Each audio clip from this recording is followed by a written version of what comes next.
Good evening and welcome to Straight Talk. This is Eugene Chan, and our guest tonight is Mr. Paulo Pong, who is the Deputy Chairman to the Board of the Ocean Park Corporation.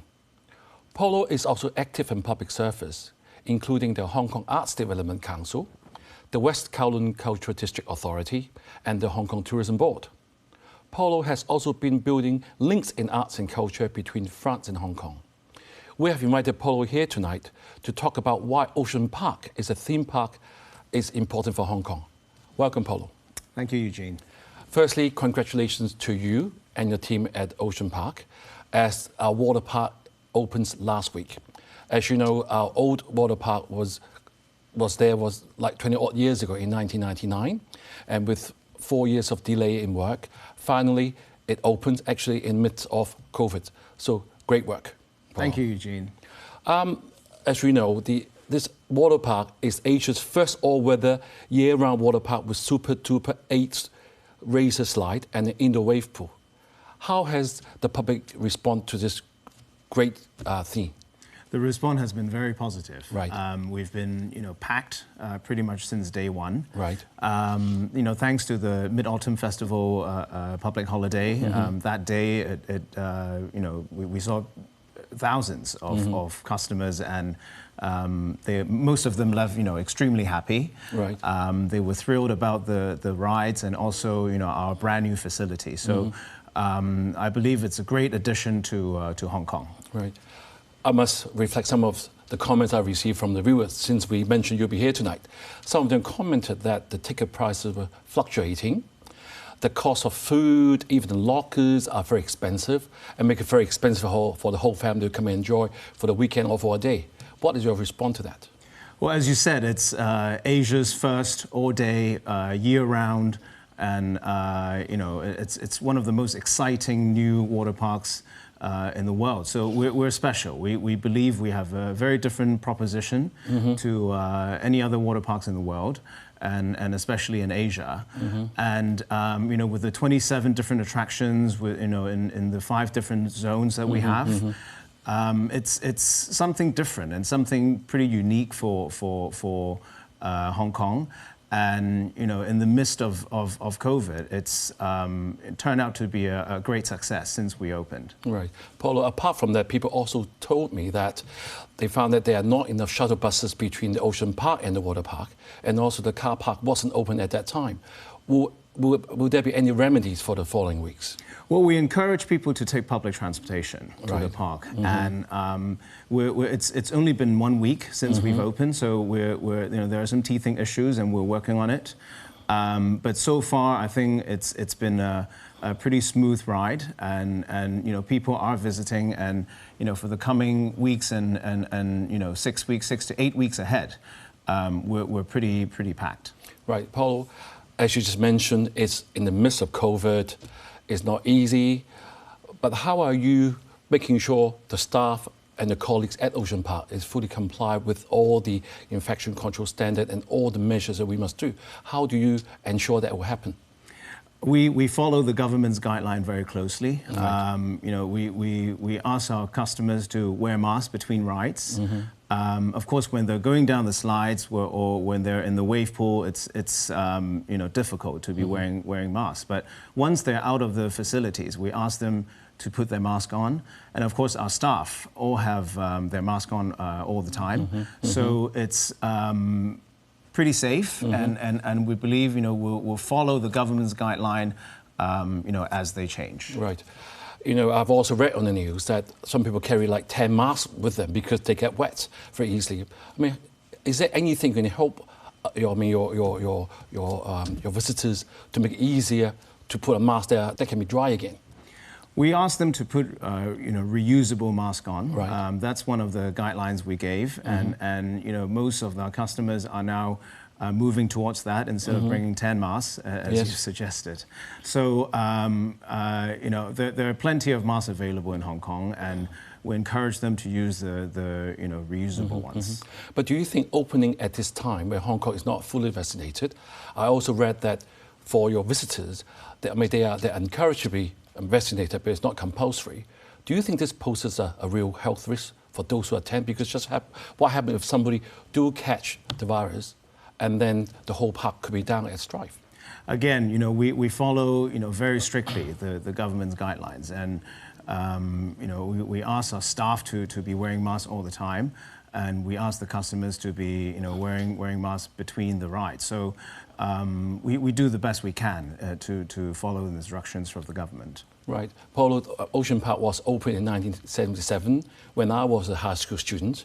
I remember the cable car, the dolphins, even the pandas. And in 2005, 2013, we had a major revamp where we got all those extra rides and animal attractions. Then you had the Daishu 1 development project, which included this water world we've been talking about. And I've been told that this has cost us $500 million US and more than 5 years to build. There are also reports in the media there have been delays in also construction cost overrun. Is that true? And any lessons learned from that? It is a big project. It's again, Asia's probably best water park that we have at the Ocean Park. So we believe it's worth it. It's got amazing facilities, and it's something new for Hong Kong, something exciting for Hong Kong. And of course, this project is part of the rethink process that we have. It's not only the water park. We're looking at revamping the lower park of the dry park. Right. And also we'll be adding, adventure and wellness zones in the upper park of the dry park. So there are plenty of things happening, but the key thing is we try to focus on conservation and education. Right. And this is what we've been doing for decades. In fact, we want to bring, the education and entertainment element, what we call the edutainment, into the park, and have children and adults learn from it and have, different experiences, and there will be plenty of new, exciting things that will happen in the coming years, and we believe it'll go on for generations. Right. It's not just a short-term fix. We believe we're looking at a viable, long-term type of project for the Ocean Park. Right, Paulo, sorry, I have to be on money matters because it's taxpayers' money we're asking you about. See, the Hong Kong government has invested heavily into Ocean Park. Even they have loaned half of the 5.5 billion redevelopment cost that was completed in 2012. Then they invested further 4 billion into the water park. And since then, with COVID, that's the reason why we had all those challenges. Ocean Park has received 2 lifelines of about 1.5 billion US dollars. This is a really huge investment to anyone's standards. Do we really need a theme park in Hong Kong, and why? Well, let me begin by saying that, Ocean Park is not just a theme park. I believe we're transforming ourselves into a resort where we have the dry park, the water park, as well as 2 world-class hotels, and each with their own distinct characters. So we are doing more than just a theme park. And secondly, we focus on the conservation and education front, and it's all about the learning experience. It's all about teaching people to love their nature. Right. And we have such a different, topography from anywhere else in the world. I mean, we have hillside terrain. Right. We're surrounded by water, and it's a very special and unique space. So, we want it to be part of Hong Kong, and of course, we want to contribute to what the government's planning to do in their invigorating Southern District project. Your chairman, Ming Wai, has said in a recent interview in CNBC that the water world is going to be Ocean Park turnaround, and I'm sure your board agree to that. Do you think this water world will make Ocean Park more sustainable? Absolutely. I mean, judging by the success we've had so far and all the accolades we receive, we believe this is going to be extremely successful. We expect, 1 million visitors a year. Right. So, we know it's going to be very popular for the years to come. Right, Paul, before we go to the break, I want to ask you about the latest reform. We know that between the government and Ocean Park, we had a rethink exercise that was completed, that you mentioned just now, in January this year. What is, in a nutshell, that rethink exercise has come up with? So I've mentioned briefly before, basically the lower park, we plan to turn it into an RDE zone. Right. And that stands for retail, dining and entertainment. So we want to have a lovely space and it's quite big. We're talking 80,000 square meters, and we want to have low-rise buildings. We want to have a shopping and dining and entertainment area for all people in Hong Kong. Well, sorry to interrupt you. I'm sure a lot of viewers will love the animals that are there. What are we going to do with the animals, with all this redevelopment?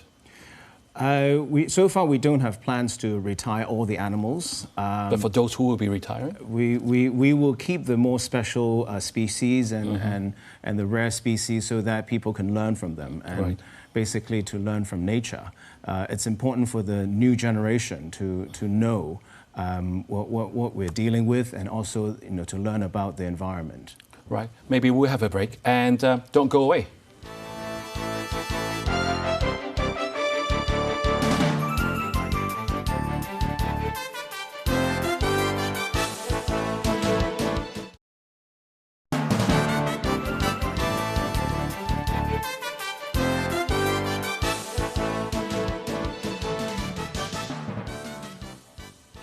Welcome back. We have been talking with Paulo Pong about the transformation that Ocean Park is undergoing. So Paulo, before the break, we had talked about the basic transformation. And on your website, it says that there will be a complete transformation of the Ocean Park into a major resort and leisure destination with a focus on education and conservation. Can you tell us more progress in this area? So we plan to work with the new operators and developers on this very theme, conservation and education, which will be a focus area of the new Transform Ocean Park. We've been doing that for decades, but it's just that we believe this focus is extremely important for the future generation. It's important to teach the younger generation what's going on in the nature, in our environment, so that they can embrace it and live with it. With our topography, it's important to be familiarized with nature because we're surrounded by marine life, and we want to educate them on that. So with all the new operators and developers, especially in the RDE zone, we plan to incorporate some of these ideas into the operation. Whether it's regarding recycling or waste management or water supply and procurement exercise. These will be the heart of this new Transform Ocean Park. Right, Paulo, as you know, there are other theme parks in Asia who are kind of competing with us. That how does Ocean Park compare with other theme parks? As you know, the Universal Studios just opened in Beijing a day before Water World. And there's also the Ocean Park and Disneyland in Shanghai, and also the Disney and Universal Studios in Japan. What niche does the Hong Kong Ocean Park has amongst the others? Well, first of all, we have a spectacular location. We are again on the hillside. Right. We're surrounded by water, and the one thing that most of the other parks may not have is the proximity to the city centre. Okay. You're 2 stops away from Admiralty, so It's so true, isn't it? Yes. Yeah, you can be there in 10 minutes. Even from Zhangguan or where we are now. Yes. It's only about 35 minutes by MTR. So it's the location that will be different, and also we have this upcoming transformation which will turn ourselves into a resort. Okay. So not only do we have the theme park element, but we also have the retail, the dining, the entertainment, the water park, as well as the 2 very special hotels. Yes. As you know, we were the largest theme park in Asia in 2014, but our attendance has dropped in 2016 when the Changlong Ocean Resort was opened in Zhuhai in 2016. And in the next year, the numbers have boosted again because we have a new MTR station, but went down again because of the rise and, of course, COVID. How can you see our attendance from now on, particularly with no international investors, COVID still there, and we also have a big theme park competitor in Hong Kong? Has our financial projections taken into account of all these factors? The past year, we've been, playing with different themes and also, re-energizing the park with different elements and events. So, whether it's the doggy weekends, the yoga, the snorkeling in the aquarium, the glamping. We're exploring many different opportunities that are very suitable for today's world. And these are things that we haven't looked at before, and we're very happy that, after engaging with some of our stakeholders, we managed to come up with new ideas and, design new elements and new events for Hong Kong people. And so far, they've been very popular. So we're quite encouraged that this new park will, be catered towards Hong Kong people. And if Hong Kong people love it, we believe our visitors who will be coming for sure, who will be coming back for sure, will also love the park. Right. How do you making sure all the new ideas will be very popular, especially with our children, because the children are a driving force for the parents to bring them there, but not to mention the adults are also a major part of our visitors. Sure. It's important that they're catered towards family. Some of them are catered towards teenagers. Some of them are catered towards kids. So we want to have things that are available for all walks of life, and we have different aspects of the new park that will cater to these people. So, we're sure that, people will come back and on a repeating basis. Paulo, as you have always repeatedly mentioned, they have all these new plans. But honestly, without the two lifelines that we have from the government, Ocean Park would be finding it very difficult to survive right now. So how will the board ensure the Ocean Park not only will survive, but to thrive? Because thriving is very important for the continuing and yes. Well, the water park is, a first proof of success. We believe that, the popularity of the water park so far, and also in the coming few weeks, according to the ticket sales, is already a winning formula. With the new developers or operators for the dry park, both the lower park and the upper park, we're introducing new elements, and we believe, people will be coming. People will be exploring, many outdoor activities that we plan for them. So it's important that we are looking at medium to long-term viability. We want to be a success, and we want Hong Kong people to come, and we want, overseas visitors to be making a stop when they visit. Do you have any plans to how to promote Ocean Park to the mainland once we can open the borders? Of course. Once we open the border, that's the main question. When is that going to happen? Hopefully next year? Hopefully sooner. Yes. But we have, we work with TDC, we work with Tourism Board to promote Ocean Park, and when the right time comes, I'm sure our team will be working very closely with them and to go and visit the different trade offices and introduce the new park and our new ideas to them. Right.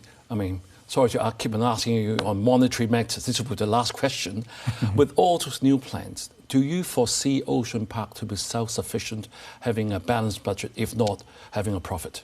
And how many years would that take if everything works out fine?